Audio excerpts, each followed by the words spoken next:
nossa Centro Espírita Joana d'Arc. Antes de nós iniciarmos a nossa prece de oração em agradecimento pelo dia de hoje, gostaríamos de convidar a todos para participarmos do nosso estudo de verão. Esse estudo acontecerá durante o mês inteiro de fevereiro. Inicia no primeiro domingo de fevereiro, na semana que vem, e vai até o último domingo de fevereiro também. Nós iremos estudar este ano, nesse estudo de verão, sobre o que é o Espiritismo. E a ideia é que ao longo dos anos, ao longo do tempo, nós vamos estudando temáticas diferentes. Iniciamos pelo que é o Espiritismo. Porém, no ano que vem, possivelmente será um novo tema. E ao longo do ano, nós iremos perguntar a vocês qual é o assunto que nós gostaríamos de estudar, sempre no estudo de verão, que durará sempre um mês, possivelmente em fevereiro, iniciando às vezes em janeiro. Então, mais uma vez está nosso convite. Aqui no final, depois da palestra, nós teremos alguém para fazer a nossa inscrição, caso nós queiramos participar do nosso primeiro estudo de verão. Tudo bem?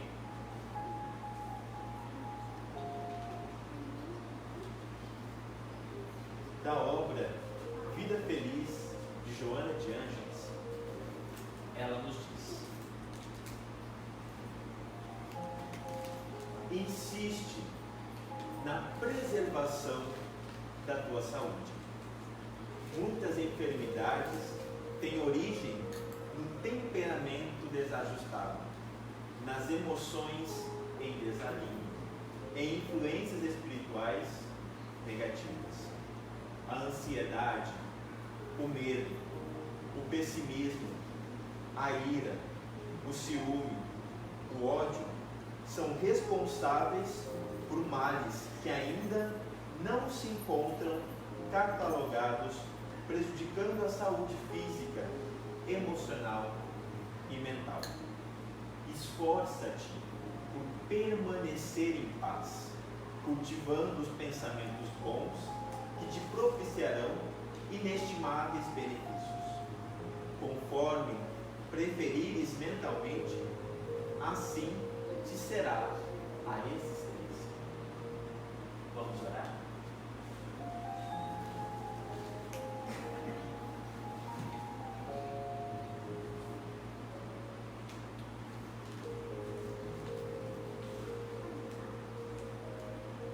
Mestre de infinito amor e bondade, agradecemos imensamente pela oportunidade de mais uma vez termos escolhido aqui estar para receber as benesses do teu Evangelho de amor, para que possa revigorar, abastecer a nossa intimidade. Rogamos, Jesus, para que estejamos atentos, alertas, a compreender a tua mensagem, o teu Evangelho, com vontade de servir, com vontade de realizar a nossa própria existência.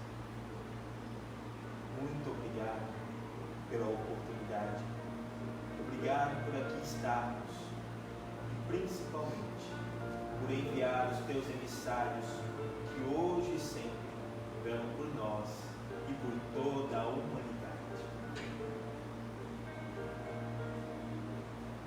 Que assim seja.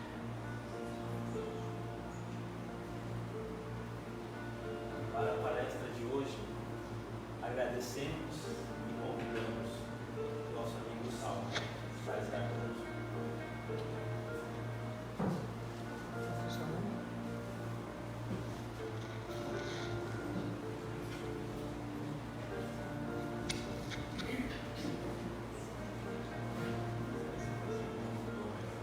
Boa noite. É uma satisfação imensa voltar a essa casa de luz e poder compartilhar e experimentar reflexões sobre os ensinamentos de Jesus, do seu Evangelho, Certamente que já fazia algum tempo, pois a última vez que nós fizemos uma palestra aqui foi na época de Dona Vitória. E ela nos contava da sua oportunidade como adolescente no calçadão de Cuiabá, Galdino Pimentel, e que passando por uma porta ela enxerga Centro Espírita Cuiabá. E ali algo a impulsiona para adentrar aquele recinto. E a sua história é um exemplo de vida para todos nós, pois ela soube ocupar o tempo. E aliás, o tema de hoje, o tempo é agora.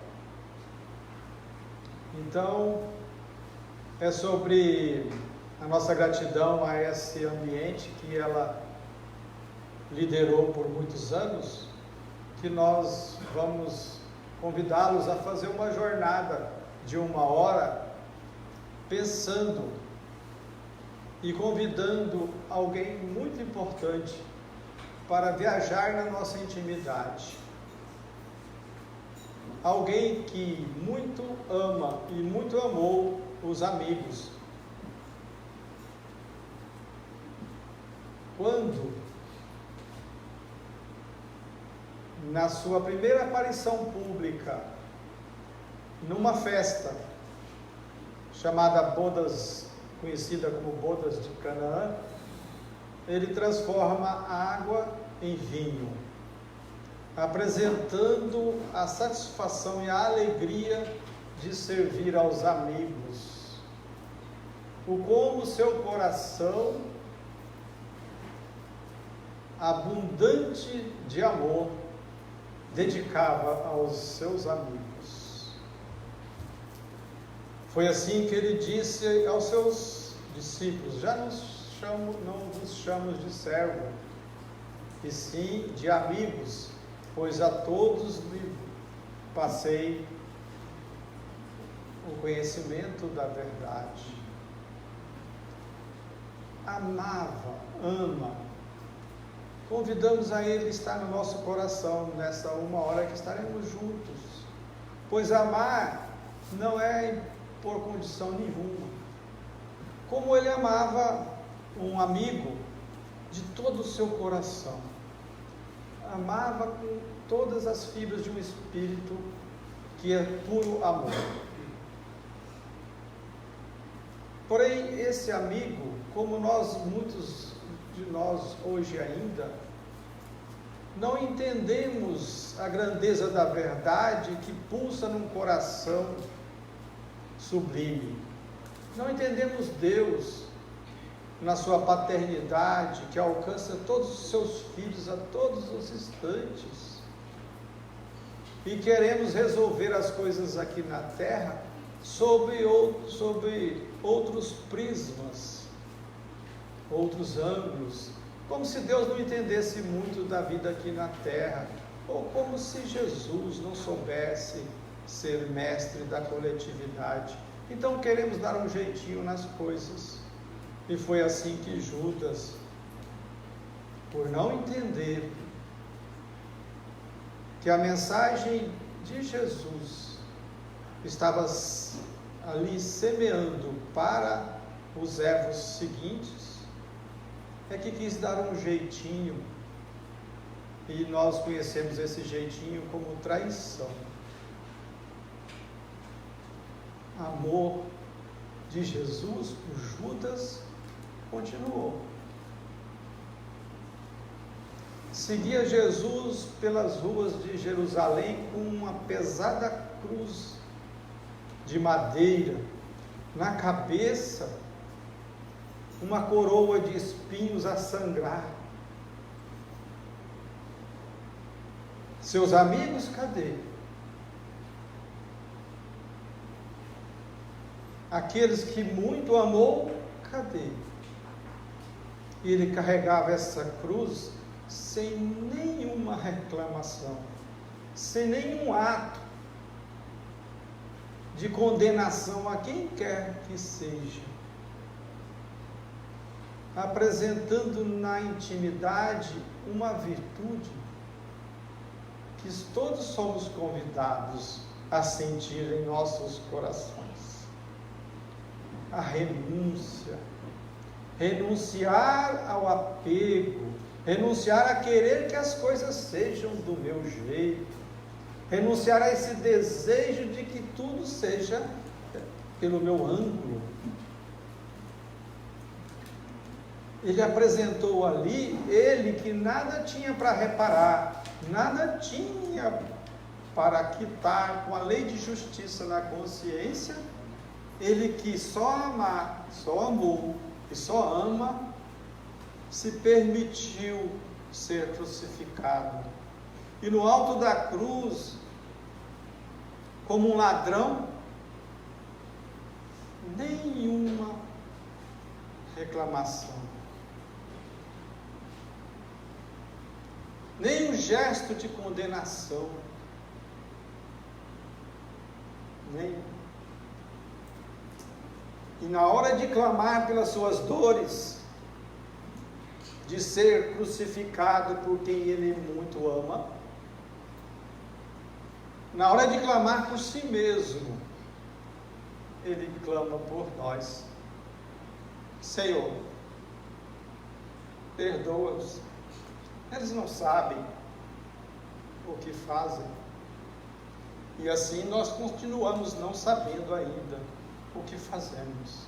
Mas o Consolador chegou para nos apresentar a luz da verdade, para que possamos paulatinamente aprender como fazer, sentir, como vivenciar. Então é sob esse olhar que nós queremos refletir essa tarde e noite. O teu olhar me traz tanta paz, só Ele é capaz de me dar direção.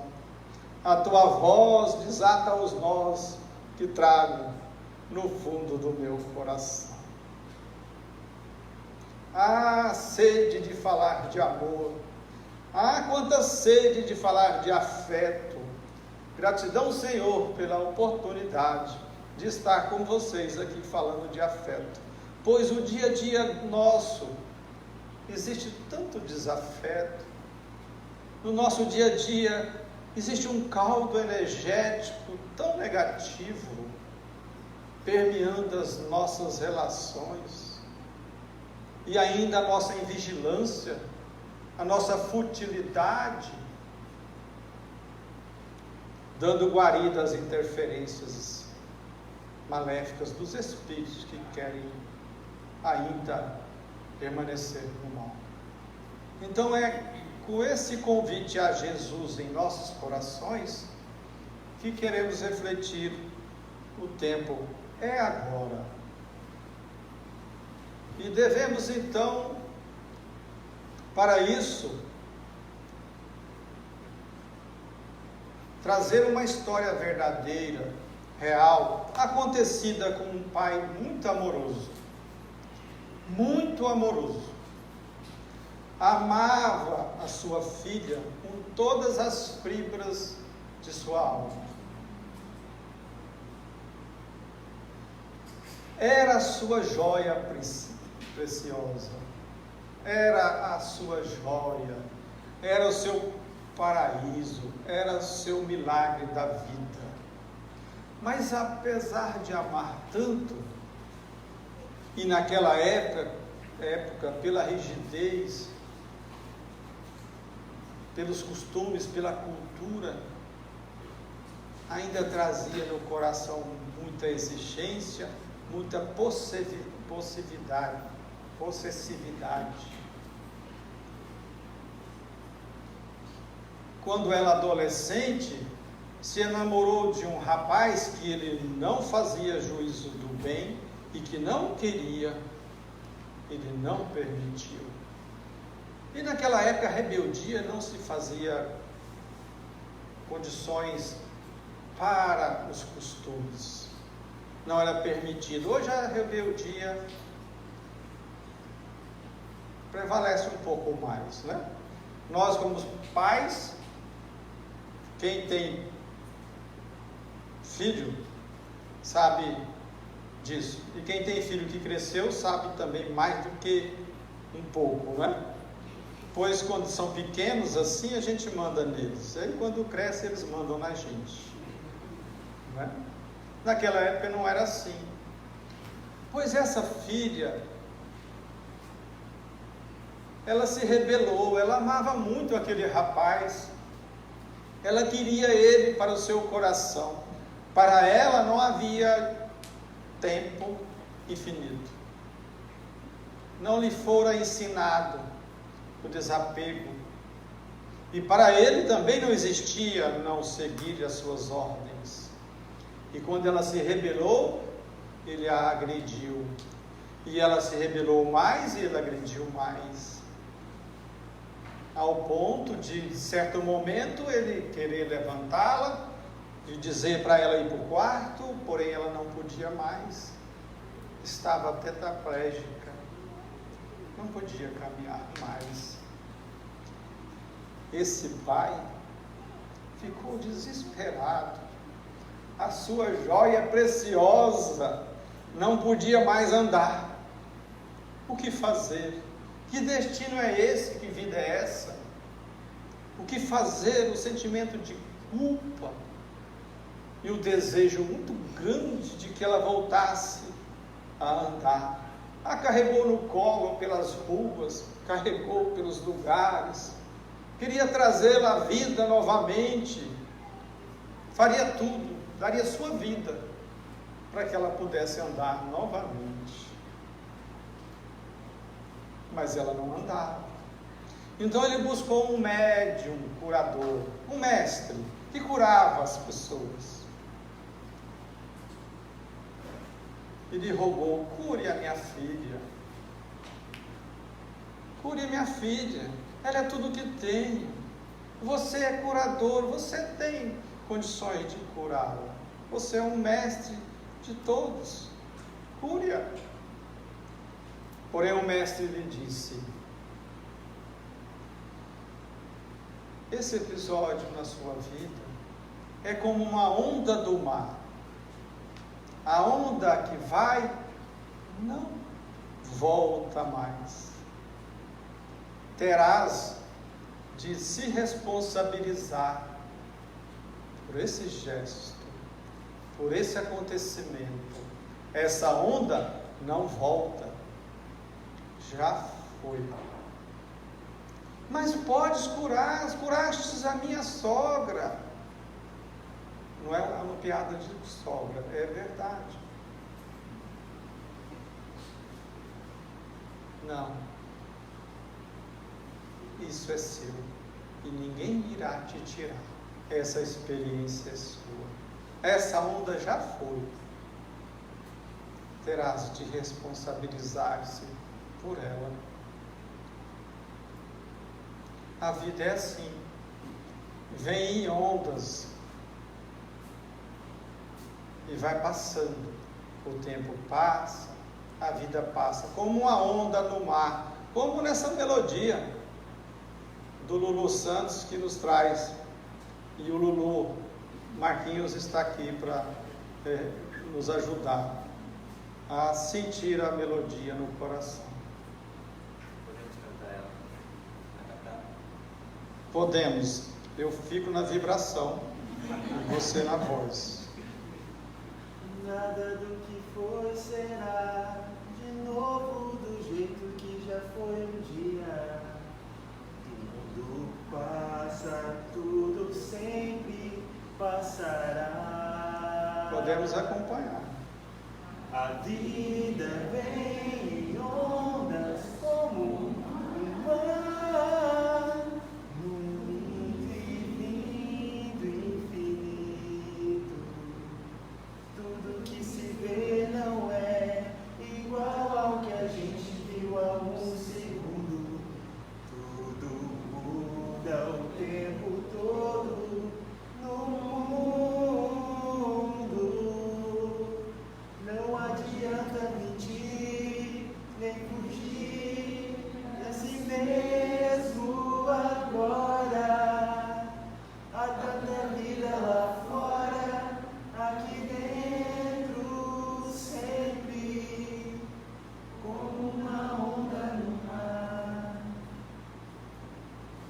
Gratidão.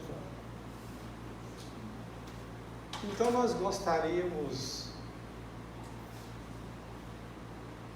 de refletir sobre o tempo na vida desse pai, para que fique bem prático para a nossa vida, hoje, aqui e agora.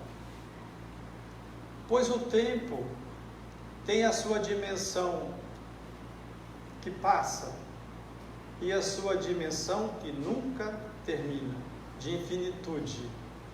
A dimensão que passa, se nós olharmos para o ponteiro do relógio, nós vamos ver ele avançando.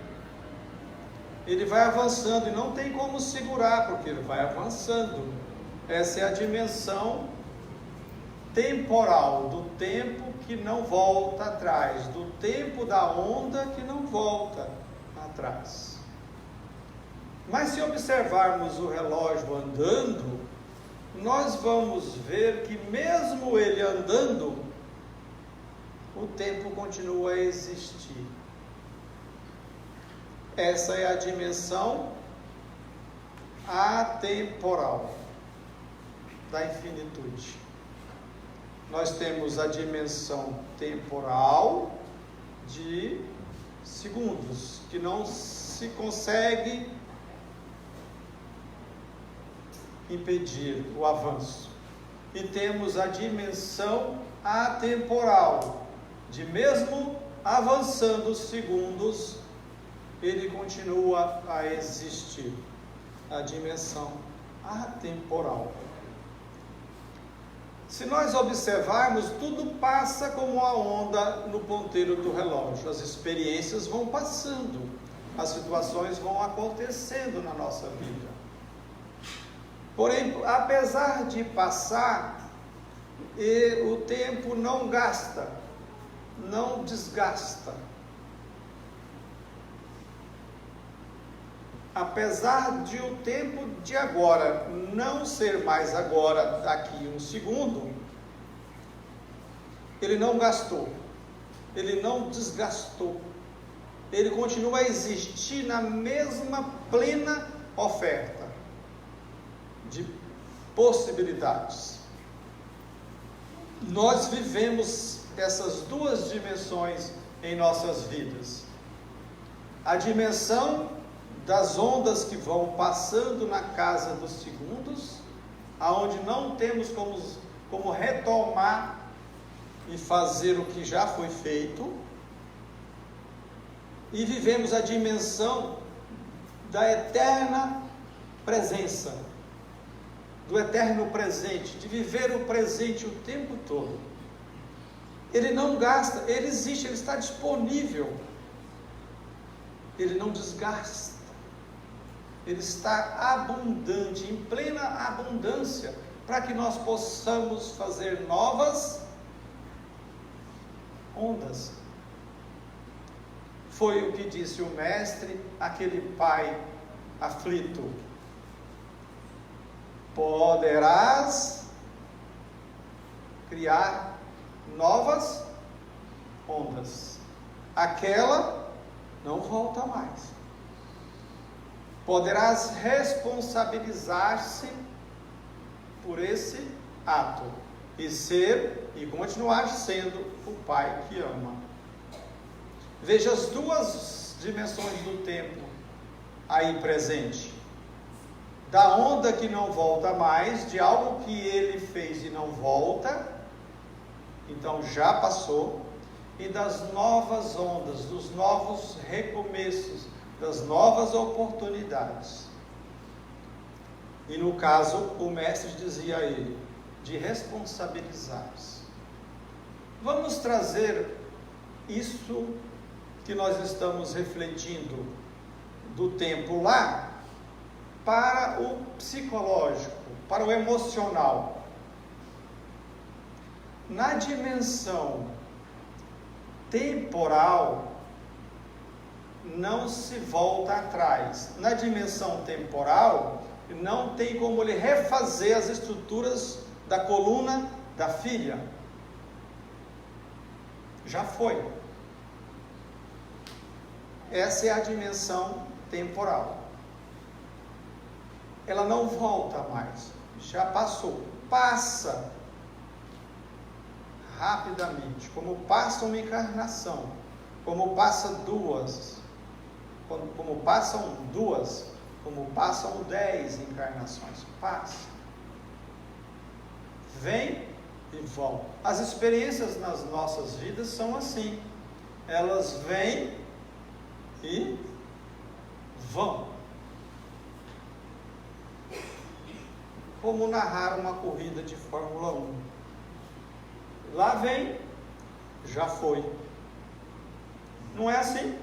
O ano passado não tinha algo na sua vida que era meio difícil de resolver? Tinha ou não tinha? Trabalhoso? Já foi. Vem e é assim que nós vamos narrar a nossa presente encarnação. Veio, já foi. Novas voltas virão, novas ondas virão. Mas quando o mestre convidou aquele pai aflito para se responsabilizar, ali ele poderia criar a dimensão na intimidade, ele poderia, se assim escolhesse e se permitisse, algo para sempre. Algo que nunca mais passaria. Aquele pai poderia, se responsabilizando pelo gesto, cuidar da sua filha, renunciar, como o exemplo de Jesus, a todas as outras questões para viver e dedicar-se à filha todos os restos dos anos que ele poderia viver no corpo ainda. As virtudes que ele iria, aproveitando a experiência, desenvolver no coração, são permanentes. É a dimensão atemporal da oportunidade abundante que o tempo nos traz. Pois quando eu desenvolvo uma virtude no coração, ela é para sempre.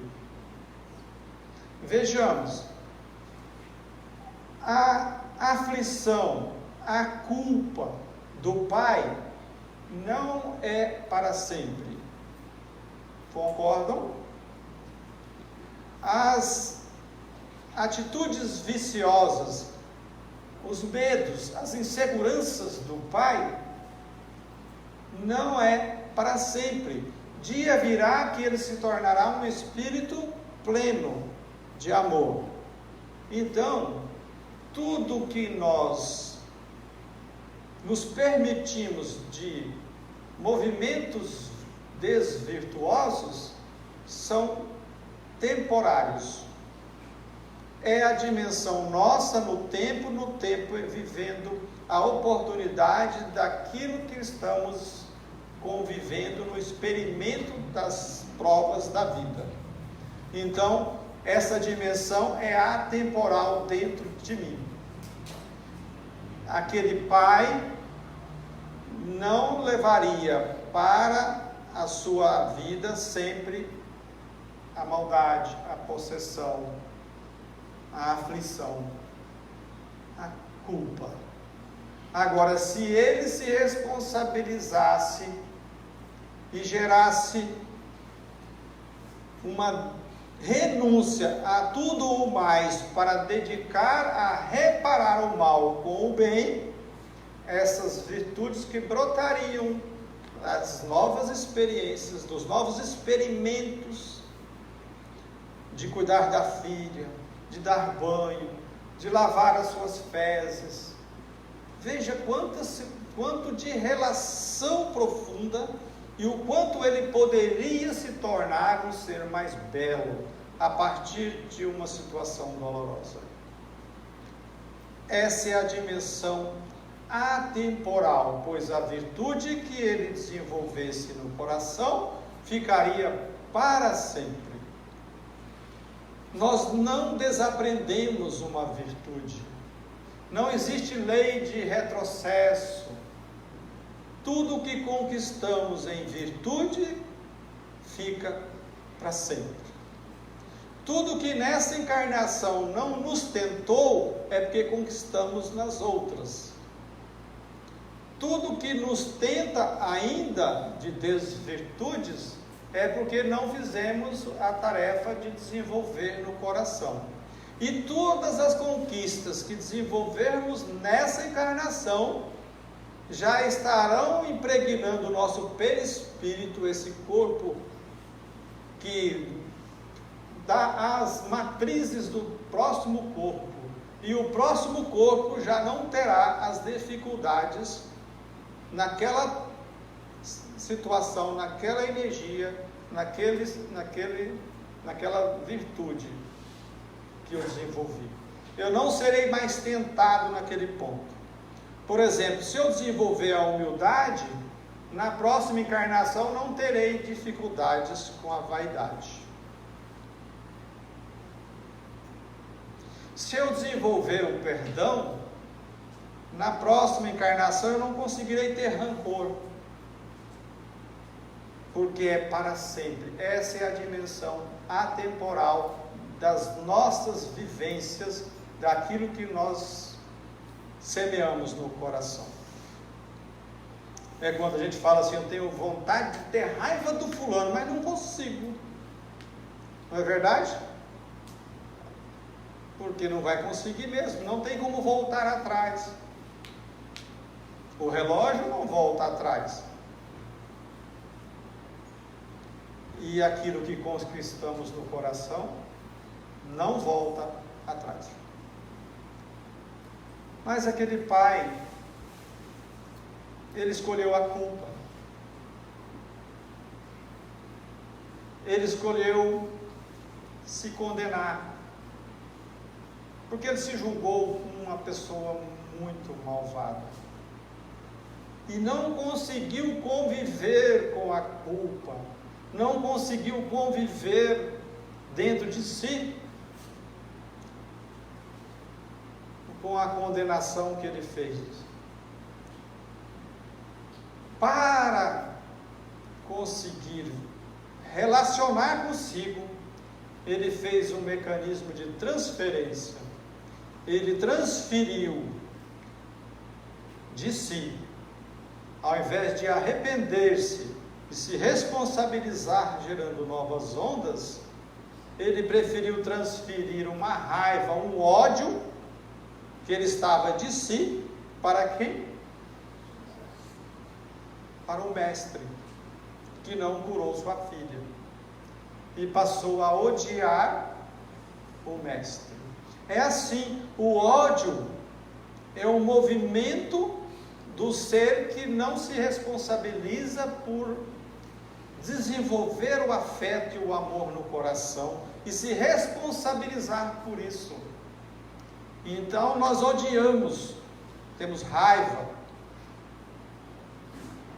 de algo, da vida, de Deus, de alguém, porque não queremos fazer os esforços e o labor de desenvolver o afeto e responsabilizar pela nossa própria felicidade, por gerar novas ondas no nosso coração. É como se nós víssemos um rio e nós tivéssemos, imagine, no rio, você de frente ao rio e as águas do rio passando. Imagine uma folha caindo. O que vai acontecer com a folha na hora que ela cai nas águas do rio?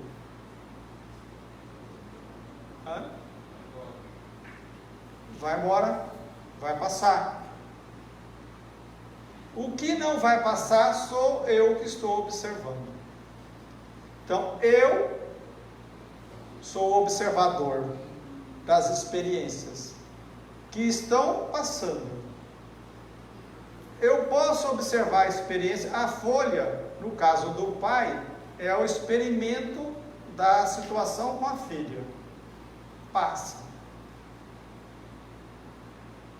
é a dimensão temporal da experiência que vai passar. Que daqui 10 mil anos, 20 mil anos, ou 1000 anos não existirá mais no meu coração. A dimensão atemporal é quando eu observo ela e aprendo com ela, com a experiência. Me torno um ser mais belo. O universo age por leis amorosas, criadas por Deus. Quando o universo me retira algo, como nesse pai, numa situação de uma experiência que ele viveu, o universo está me oferecendo uma oportunidade de me trazer algo muito mais grandioso, mais belo. Então, quando eu reclamo de algo que perdi, eu estou sendo ingrato ao universo e suas leis, que está preparando algo muito mais belo, muito maior para mim.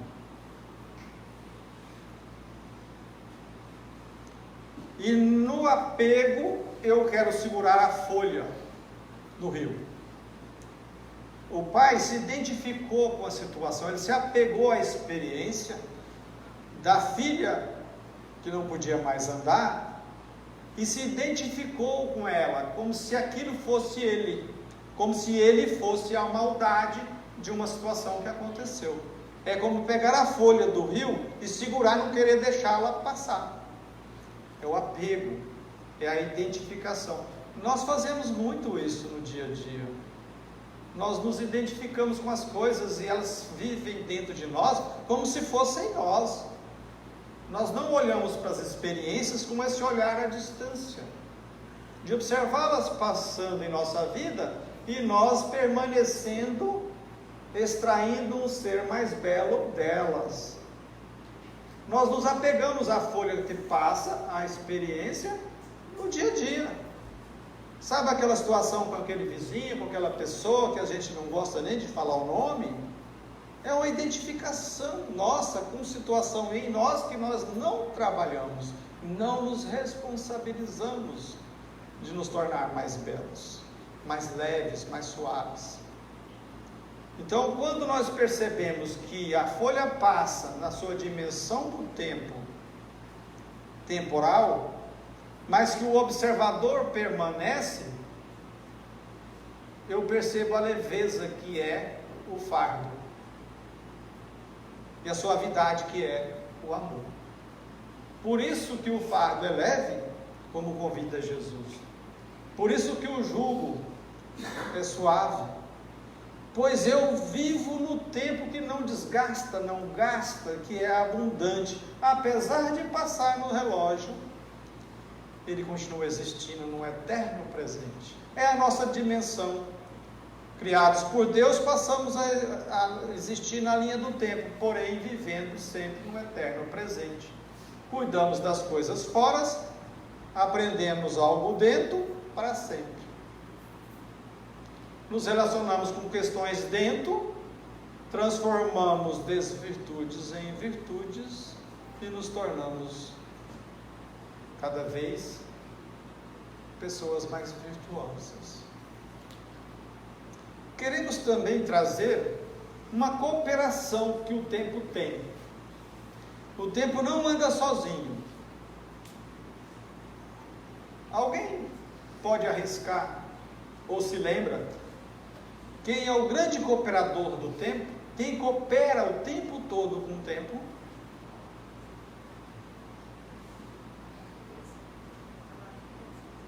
Está na natureza, o espaço.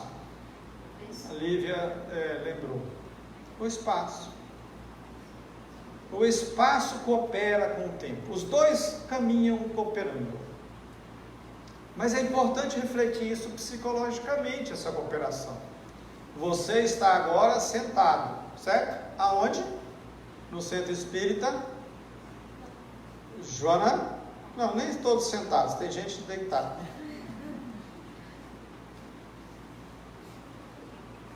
O que você pode fazer agora?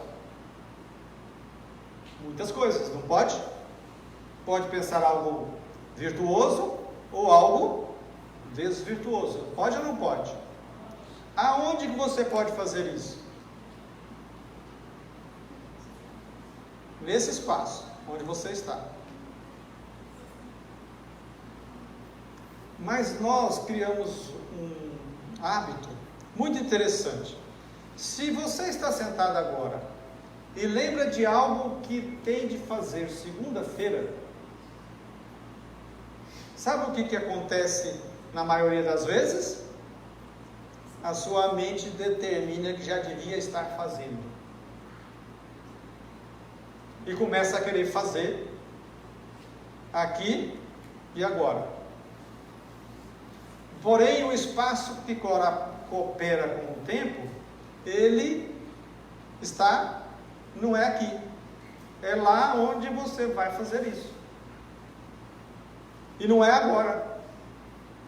Veja, aqui e agora. Lá, no outro lugar.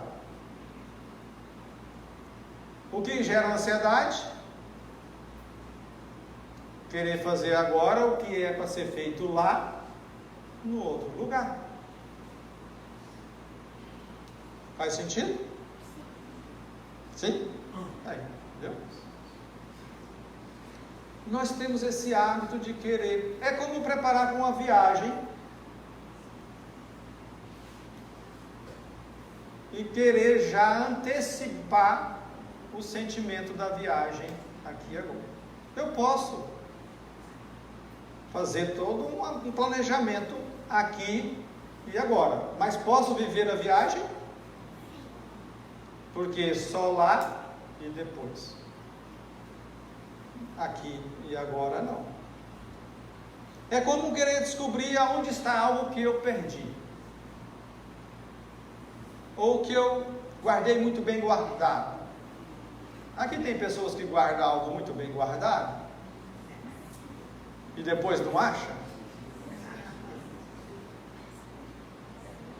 O psiquismo quer achar aqui e agora e quer forçar isso aqui e agora. E isso gera uma situação de conflito muito grave. Porque eu só vou achar lá e quando eu estiver naquele ambiente. Ou às vezes vou precisar de pedir ao universo que dê um jeitinho de atrair aquele objeto para minha presença. Então são esses mecanismos do tempo aqui e agora e da cooperação com o espaço. Eu posso, nesse instante, planejar algo. Posso pegar uma agenda, ou me organizar, porém eu não tenho como viver o futuro. E também não tenho como viver o quê? Exatamente, o passado. Não dá para voltar e viver lá aquela situação. Quando eu quero reescrever o passado, dizendo assim, aquela frase que a gente gosta de dizer, não devia ter sido assim. Nós nos perdemos emocionalmente. Porque não tem como dizer, não devia minha filha ter essa situação de ficar paralítica. Eu me perco. Não devia é uma frase que nem devia existir. Não é verdade? E quando eu quero dizer como deve ser o futuro pelos meus pensamentos, eu também quero controlar o lá e depois. A única coisa que eu posso mover lá e depois é o que existe dentro de mim. A partir do que existe dentro de mim, eu me tornar um ser cada vez melhor. Mas os outros, as circunstâncias, as opiniões alheias e o tempo, eu não tenho como controlar. Não é possível controlar o tempo. Faz sentido para nós? Faz?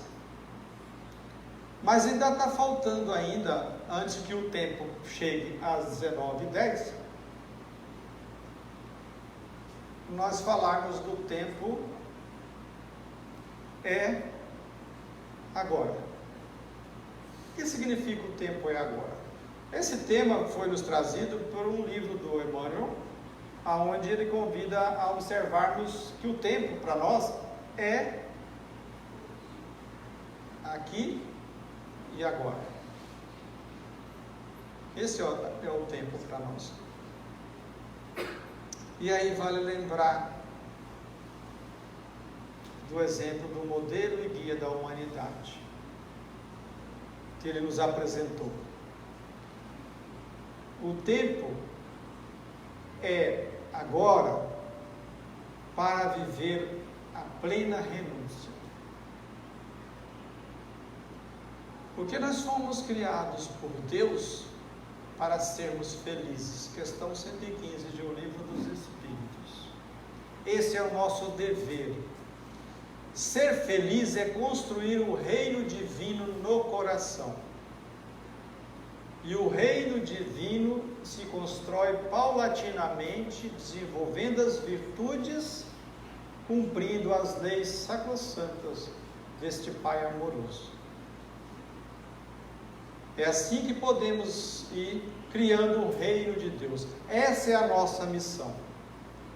E Jesus traz no livro Boa Nova a mensagem número 12. É um livro do Espírito Humberto de Campos, através de Francisco Cândido Xavier.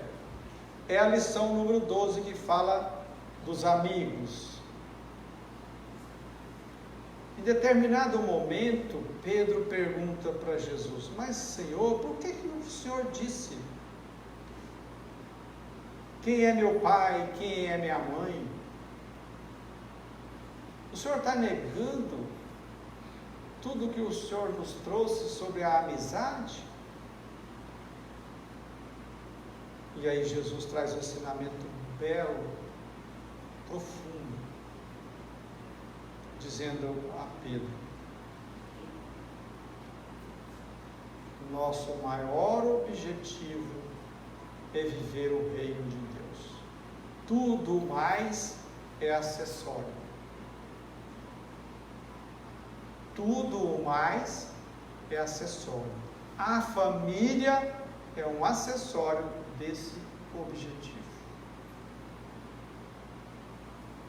Muitos poucos de nós compreendemos nosso maior dever. Muitos poucos de nós sabemos renunciar para vivenciar e cumprir o dever de desenvolver o reino de Deus no coração. Desenvolver as virtudes. Nós colocamos um Pai amoroso convidando a esse reino em segundo plano. E arrumamos muitas desculpas para não renunciar. E Jesus, nessa lição, ele diz assim: muitos de nós somos convidados e não sabemos renunciar à família, não só quando ela parte do corpo. Quem de nós é capaz de deixar um lar tranquilo para ir semear o amor e construir o reino de Deus na seara com Jesus? Quantos de nós, diz Jesus, somos capazes de deixar um abraço afetuoso para ir construir esse reino em nossos corações? Quantas desculpas que damos? Veja nós, os espíritas. Quantas vezes nós deixamos de assumir compromissos numa seara que é nossa, num compromisso nosso de devolver o que nós retiramos nas encarnações anteriores, porque nós estamos aqui espíritas não é por acaso, é porque mourejamos nas outras religiões e a vida que podíamos viver para nós desperdiçamos. Agora é a hora de viver a vida com Jesus, doando-nos com Jesus, que nos retirou de uma situação lastimável e nos deu a oportunidade de reparação e de conquistar as virtudes no coração. Quantas vezes damos mil e uma desculpas? Sabemos preservar, diz Jesus, na família, mas renunciar ainda devemos. Como Jesus, o exemplo máximo da cruz é a renúncia. Ele não precisava passar pela cruz. Ele não tinha nada para quitar com a lei de justiça. Apresentou a renúncia maior de cumprir as leis nas mais diversas situações.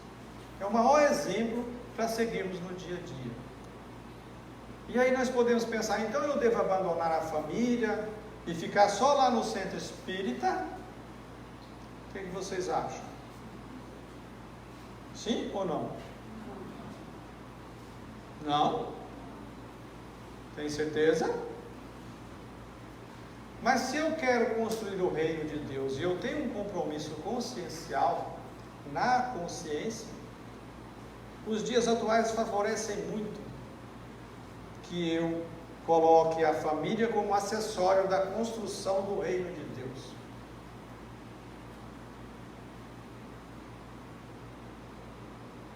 Tirando tudo que é inútil, desnecessário, para sobrar tempo para que a minha convivência com a família seja profunda. Que o meu tempo no lar seja profundo.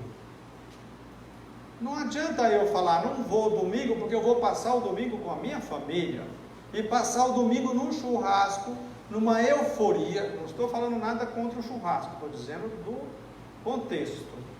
Numa euforia, com a minha família, com os meus filhos, e na segunda-feira um filho meu faz alguma situação muito dolorosa, e eu digo, não sabia que ele estava sofrendo. Porque não existe intimidade. A família é acessório do quê? Da construção do reino de Deus no coração. Um acessório para a construção. Então eu devo ser capaz de ter um autodomínio virtuoso para me relacionar com os atrativos da vida nos dias atuais. Que me retira da convivência, do olhar nos olhos, do perceber quais são as necessidades do ente que eu amo tanto. É aquele olhar no fundo do coração. É quando nós vamos na alma do outro e sentimos a necessidade dele. Aí vai sobrar muito tempo e eu poderei dizer, estou indo. E se a família reclamar, eu digo, estou indo. Mas hoje nós voltamos. Se eu quero ter mais tempo, e aí no tempo nós podemos trazer agora a questão do equilíbrio entre os deveres materiais e os deveres espirituais, que tem nesse aspecto a horizontalidade das questões e a verticalidade das questões. A horizontalidade na vida, no cotidiano, no tempo que passa, e a verticalidade no desenvolvimento dos valores no coração, no tempo que é sempre presente no meu coração. Significa que na horizontalidade eu vou buscar o equilíbrio da minha agenda mesmo, aquele tempo, eu vou utilizar tanto tempo na família, no trabalho profissional, no lazer e no centro espírita, no movimento espírita. É a horizontal, é a organização do 2019 na minha agenda. E aí o equilíbrio significa uma balança que se equilibra. E na vertical é que todo o tempo, seja lá no movimento espírita, lá no centro espírita, seja em casa, seja no trabalho, eu estou buscando vivenciar os ensinamentos cristãos no coração. Eu estou construindo o reino de Deus no coração. Porque a religiosidade, esse estado de ligação com o Criador, construindo um ser mais belo, ela é a todo instante da minha vida. Não é no centro espírita apenas. Daí o equilíbrio entre os deveres materiais e espirituais está nessa dimensão de organizar o meu tempo e organizar a minha intimidade para viver o convite de Jesus, de renunciar aos apegos, de renunciar aos interesses pessoais, a esse desejo de me colocar acima, de me sentir importante pelo meu nome, pela minha posição, pelo que eu faço, e sim me sentir importante porque eu sou filho de Deus, sou o aprendiz da vida, me sentir importante porque eu sou herdeiro de Deus, eu pertenço ao universo, me sentir importante porque eu estou desenvolvendo a humildade, e a humildade não precisa pedir licença para entrar em lugar nenhum. A vaidade, o orgulho sim, ele precisa dizer, olha, sabe com quem você está falando? Porque ele não é. O orgulho e a vaidade não é, ele é temporário. A humildade é para sempre. Quando eu desenvolvo a humildade, ela fica para sempre no meu coração. Então é esse equilíbrio, esse dever espiritual de estar sendo alguém que semeia o amor. Está escrito ali em algum lugar: use o seu talento para espalhar o amor. Tem várias frases. Por onde for, plante amor. Nós vemos aqui várias frases convidando a isso a todo instante. Aí dizem assim: mas então como que eu vou viver? Se eu preciso de trabalhar? Você está dizendo que é para mim ficar no centro espírita o tempo todo? Foi isso que eu disse? Mas sabe o que acontece? Há convites para trabalhar muito mais do que devíamos. Aparece ou não aparece? Vá dedicar bastante tempo no movimento espírita, assuma bastante trabalho para semear o bem, para aprender na relação, para ver como que vai aparecer muitas oportunidades. Alguém liga e fala: tem um trabalho para você, olha, você tem mais isso, tem mais aquilo, e aumenta o volume de trabalho profissional. Agora, eu preciso de trabalhar profissionalmente? Preciso ou não preciso? Para quê? Para ganhar dinheiro. Para quê? Para suprir o quê? As necessidades, certo? Então, se eu quero mais tempo no movimento espírita, eu preciso trabalhar menos, e para trabalhar menos eu preciso diminuir o quê? As necessidades, as despesas. Quem é que é capaz de renunciar a uma série de despesas? Reduzir despesas para precisar trabalhar menos, para poder ter o equilíbrio entre os deveres materiais e espirituais. Aquele pai aflito, certamente ele foi convidado a essa renúncia. Viver, dedicar, compreender. No Evangelho segundo o Espiritismo, capítulo 16, não servir a Deus e a Mamon, no item 7, Allan Kardec traz uma reflexão sobre a passagem de Jesus, quando está falando da riqueza, e traz o exemplo de Jesus convidando aquele moço rico a abandonar tudo o que tinha para segui-lo. Jesus não estava dizendo para nós abandonarmos as nossas questões que são laboratoriais para o nosso crescimento, mas ele estava buscando naquele jovem a abnegação. Ele queria ir até no fundo da onde aquele jovem estava disposto a seguir, porque aquele jovem dizia que ele seguia os mandamentos, que ele era honesto, que ele era justo, mas Jesus queria saber se ele estava ao ponto da abnegação, da renúncia. É o grande convite do tempo para nós, é a renúncia dos desejos pessoais para colocar a nossa vontade em sintonia com a vontade de Deus. É o convite àquele pai, porque ele poderia criar uma relação com a filha muito mais profunda, ao ponto de sua filha perdoá-lo, se é que ela não perdoava já de pronto. Foi assim com um jovem, um senhor, na época de Jesus.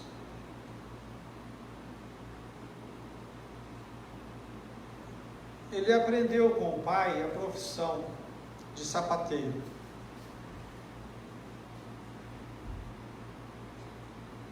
Cresceu, virou sapateiro. Como na religião do pai, ele aprendeu a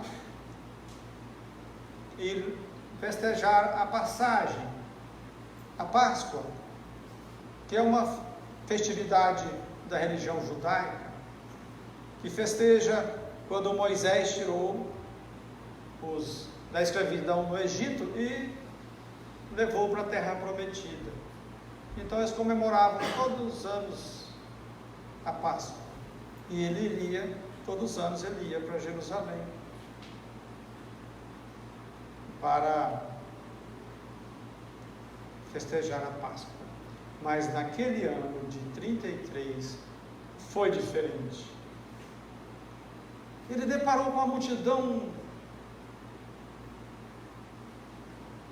nervosa, a multidão agitada, não existia paz no coração, as pessoas não estavam buscando uma comemoração na intimidade. E de repente ele depara com uma situação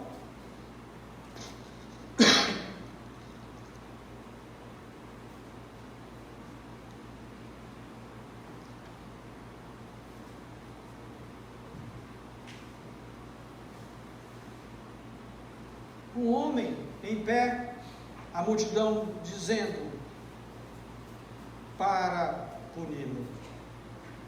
Ele olha aquele homem e não vê nada naquele homem que poderia dizer que ele era um ladrão, um bandido, um criminoso. De repente ele vê todos gritando por Barrabás. E aquele homem então foi trocado por Barrabás. Como muitos de nós fazemos, trocamos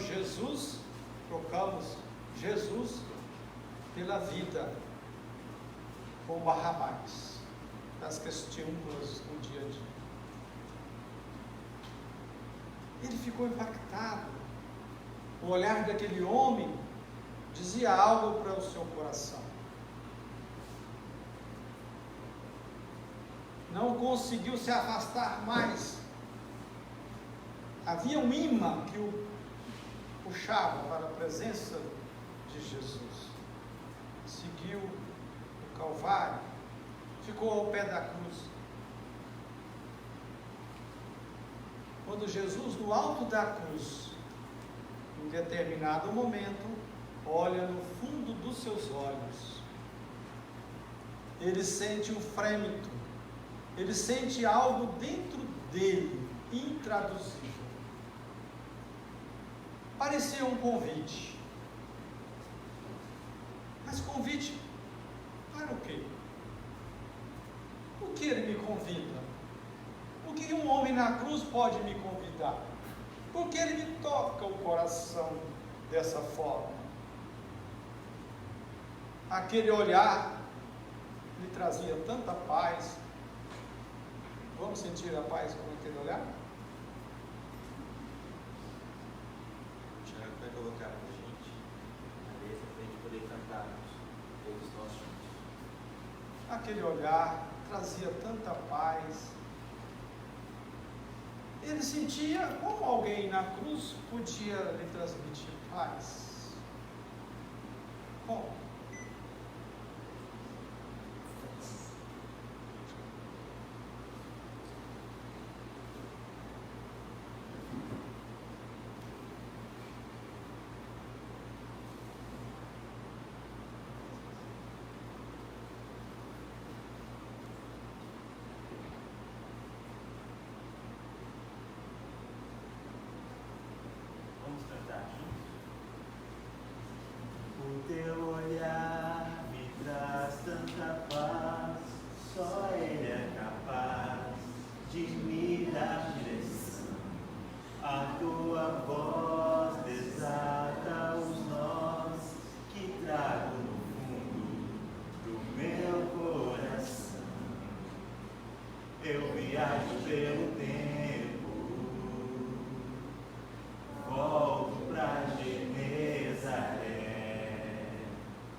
seus cabelos pelo vento, seu olhar feito de fé, de longe já vem chegando a sublime embarcação,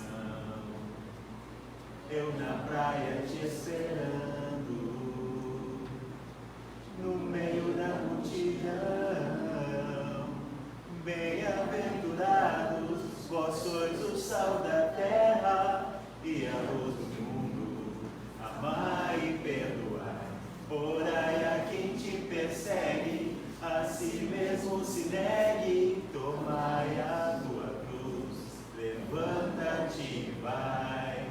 Bem-aventurados, vós sois o sal da terra e a luz do mundo. Amai e perdoai, orai a quem te persegue, a si mesmo se negue. Tomai a tua cruz, levanta-te e vai. E ele sentia esse convite: levanta-te e vai. Levanta-te e vai. E ele levantou e foi, mas não sabia para onde ir. Ficou rodeando pela cidade, rondando as ruas, 1 dia, 2 dias, 3 dias. No 3º dia ele ficou sabendo uma notícia diferente. Ficou sabendo que Jesus tinha ressuscitado. Então ele quis saber, foi investigar, foi buscar quem é que andava com aquele homem que lhe convidara a algo tão profundo que ele não tinha conseguido voltar para a sua cidadezinha de Emaús. Ele não conseguia ir para Emaús. Então, ele descobriu que existiam os apóstolos. E lá ele ficou sabendo da história e quem é Jesus. E ele não precisava ser convencido, ele sentiu Jesus no coração. Ele não precisava de nenhuma prova, de que provassem para ele que Jesus era o Rei Solar, o nosso mestre amor, pureza. Então ele volta para sua cidadezinha, vende tudo que tem e vem com os apóstolos morejar na casa do caminho. E ali ele vai passar os seus dias. Passado algum tempo, João chega para ele e diz: há uma necessidade. Alguns cristãos numa cidade aqui perto estão precisando de apoio. Você pode ir? Ele se colocou prontamente e foi. Só que no caminho ele recebeu pouso na casa de um homem chamado Zacarias. E lá na casa de Zacarias estava hospedada alguém que Zacarias criou com muito amor, de nome Abigail. A Abigail, que foi noiva de Saulo. E ali, Abigail tomou contato com os ensinamentos de Jesus, tornou-se cristã. Passado alguns anos, nós vamos encontrá-lo, o sapateiro de Emaús, na cidade de Damasco. E quem vem ter com ele? Quem vem falar diretamente com o sapateiro de Emaús? Quem? Quem? Jesus. Chega para ele e diz: Ananias, vá até uma pousada onde está Saulo e lhe traga a vista novamente, que ele está cego, e lhe conduza aos primeiros ensinamentos. Ananias, aquele que Saulo perseguia, porque tinha ensinado os ensinamentos de Jesus, lá na casa de Zacarias. O tempo é agora, não é depois. Ananias aceitou o tempo agora. O nosso tempo é agora, não é depois. Depois pode ficar mais trabalhoso, poderá vir choros e ranger de dentes, pois agora é o tempo que me cabe, é hoje. Essa é a dimensão do tempo. Não é para abandonar o pai e a mãe, e sim tê-los como instrumento do amor divino. É a hora de escolher. Não dá para servir a Deus e a Mamon. Não tem como andar com o pé em duas canoas.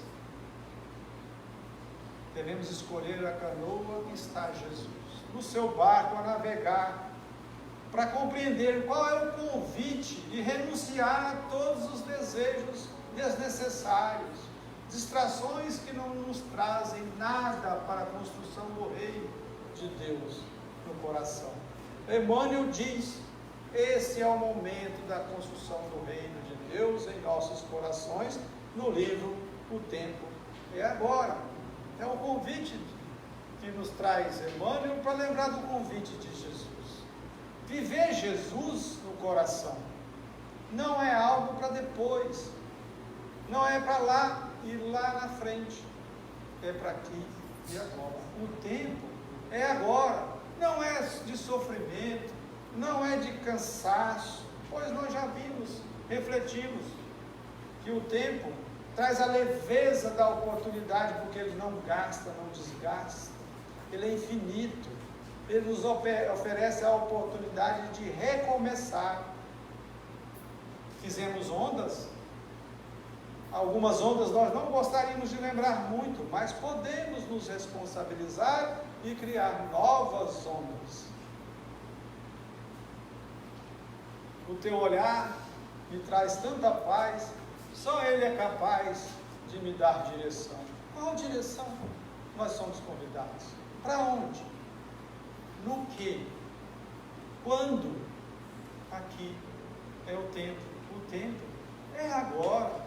A vida física, um corpo, o pensamento, a inteligência, o raciocínio, o cérebro, os órgãos funcionando, a família, as condições para avançar. Está certo que às vezes os amigos são ingratos, talvez nos abandonem, talvez a escassez bate a porta para dizer: a escassez é uma senhora lição, é um convite à evolução. E quando a abundância chega, a abundância é um convite para fazermos maiores esforços para compreender o convite de Jesus no coração. É agora o tempo, aqui, nesse instante. Tomemos a decisão. Nada nos impede. Vamos fazer essa viagem, essa jornada. Como o sapateiro de Emaús. Tomemos a decisão e sigamos a nossa jornada no meio da multidão, em solitude, aguardando as bem-aventuranças. Vamos orar?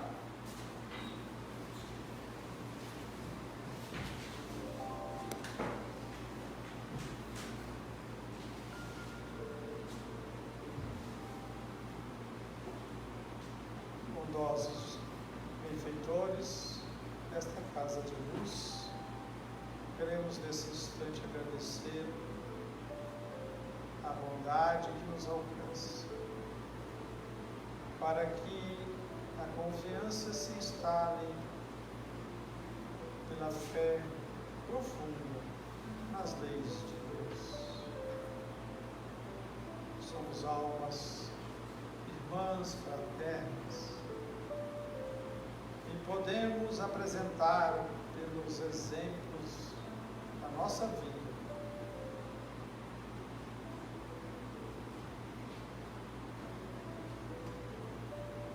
um convite com Jesus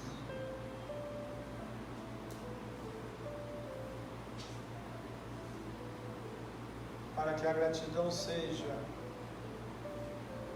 por nós vivenciada, buscando a autotransformação na compaixão, no afeto,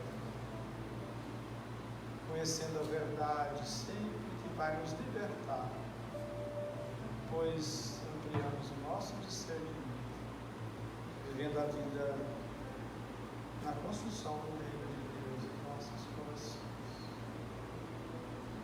Cobramos força, lucidez, para que possamos compreender todos os convites da vida, para que possamos compreender o convite da irmandade, que não veio para ser servido, e sim para ser capaz.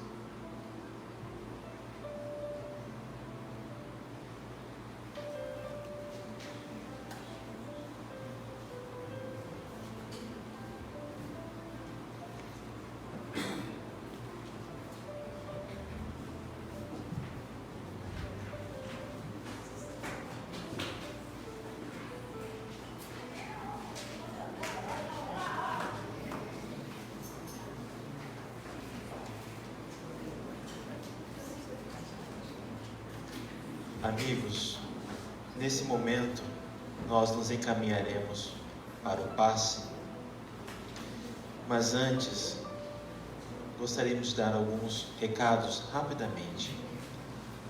Amanhã, segunda-feira, também temos palestra pública e será com a Marina Miller, Jesus e a Atualidade. Isto? Jesus e Justiça. Será amanhã às 19h30, aqui no Centro Espírita Joana d'Arc. Estamos todos convidados também. No próximo domingo, então, nós iniciamos o nosso estudo de verão às 16 horas, também aqui nesse salão. Então, se todos nós quisermos participar, o Vitor fará a nossa inscrição ao longo do momento do passe. Ele estará aqui fazendo a nossa inscrição, ou também é possível fazer pelas redes sociais também a nossa inscrição. Para o passe, pedimos primeiro que os pais com seus filhos sejam os primeiros a tomarem passe, para depois as demais. Agradecemos imensamente. Tem a palestra de semana que vem. E a palestra da semana que vem, depois do estudo, é sobre a mediunidade, com o seguinte tema: Sou médium, e agora? Será com a Cristina Maia. Também estamos todos convidados para estarmos aqui domingo que vem, às 18 horas.